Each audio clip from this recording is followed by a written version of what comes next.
Some things don't die. Not because they shouldn't, but because they were never allowed to. Never mourned, never laid to rest. And so they linger, they whisper, they wait, they haunt. But here's the thing, if we're brave enough to listen, it's our ghosts who can teach us how to live again. My name's Hazel Gale, I'm a therapist turned author and co-creator of the Betwixt app. And this video is for anyone who finds that a particular moment, a face, a place, or anything else keeps cycling back through their thoughts, dreams, and ruminations. Anyone who feels haunted by their past and wonders why it can be so hard to let go. That memory you try to bury, but which never really leaves, is your ghost. And it's trying to talk to you.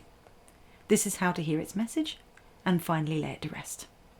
In stories, ghosts appear to offer advice or show the way. In Homer's Odyssey, Odysseus travels to the edge of the underworld to speak with those who have crossed that threshold. His journey involves a ritual to summon the shades of the dead, and it's through their advice that he gains the knowledge necessary to navigate the challenges of his journey back to Ithaca. In Dickens's A Christmas Carol, Ebenezer Scrooge is guided by the ghosts of Christmases past, present, and yet to come. They show him his life from new perspectives, transforming his character. In Shirley Jackson's The Haunting of Hill House, the house itself is a psychological entity. Its walls creak with all the pain, fear, and longing that the living characters refuse to speak but need to face. And in Disney's Encanto, the magical house literally begins to crack under the weight of generations of unprocessed trauma. Healing only happens when the unspoken pain finally finds a voice.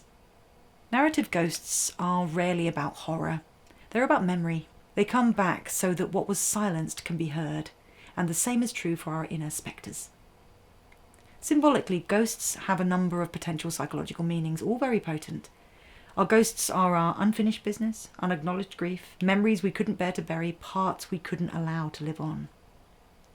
Carl Jung proposed that the unconscious mind was populated by autonomous splinter psyches, clusters of feelings, memories, and thoughts around specific emotional themes that often operate outside of conscious awareness. Effectively acting as self-contained entities, Jung believed that these complexes can influence behaviour and patterns of thought just as a ghost might haunt a house or a person. In Psychological Types, he puts it like this. These splinter psyches, quote, lead a separate existence in the dark realm of the unconscious, being at all times ready to hinder or reinforce the conscious functioning. So, as with all the psychological monsters we're discussing in this series, our ghosts are not monstrous, not truly, they're merely unresolved. Aspects of self doomed to operate from old, outdated strategies. And without the means to update these strategies due to being isolated from the greater self, they are forced to live on another plane, repeatedly cycling through the experiences that made them. So, in both myth and mind, ghosts arise when we deny grief, repress pain, anger, trauma, or when we leave parts of ourselves behind. The hurt child, the abandoned dream, the love that was lost but never mourned. Then, when they return, they do so with a distinct purpose. They come to warn us, to demand justice, to weep for what was lost, to remember. Ghosts live on because the pain that was too much to be felt in the first place still needs to be processed. Or, in other words, what the conscious mind forgets, the unconscious remembers. If we don't consciously honour our past, it will haunt us. And although this might feel like punishment, retribution is never the motivation of the unconscious mind, which is geared for survival, safety, and happiness, not judgment or damnation. So the ghost is not the wound itself, and it's not trying to drag us back in. Rather, it's the aspect of self that suffered that wound, and even though we might consciously believe we've buried the memory, this part has never been able to leave the gravestone. It's still standing there, holding a bouquet of flowers, waiting for us to say, yes, that happened, that mattered, that hurt. And if all of that sounds a bit too much like a bunch of therapeutic shoulds and oughts, then perhaps it would help to remember that just like every other monster we've explored in this series, the ghost is a guardian of some kind of psychic treasure. The gift may simply be clarity, offered by the ghost who, say, points to an old decision you made out of fear and whispers, it's time to choose differently now.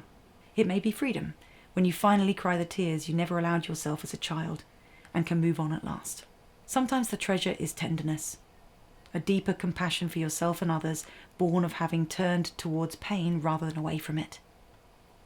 And it can be meaning too, a renewed sense of why you do what you do, or of what you value, need, or truly long for. When a ghost is witnessed, something shifts. And that moment, no matter how subtle, is how a haunting begins to loosen its hold. So I invite you now, very gently and only if it feels safe to do so, to ask, what have I lost that I never mourned?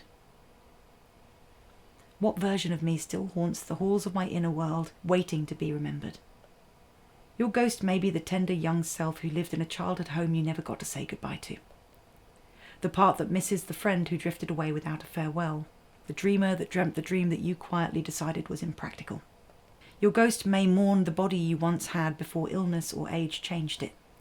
The person you loved but never kissed. The faith or sense of meaning you outgrew but never replaced. The safety you lost when trust was broken. Perhaps your ghost is the version of you who was wild, creative and free before responsibility took hold.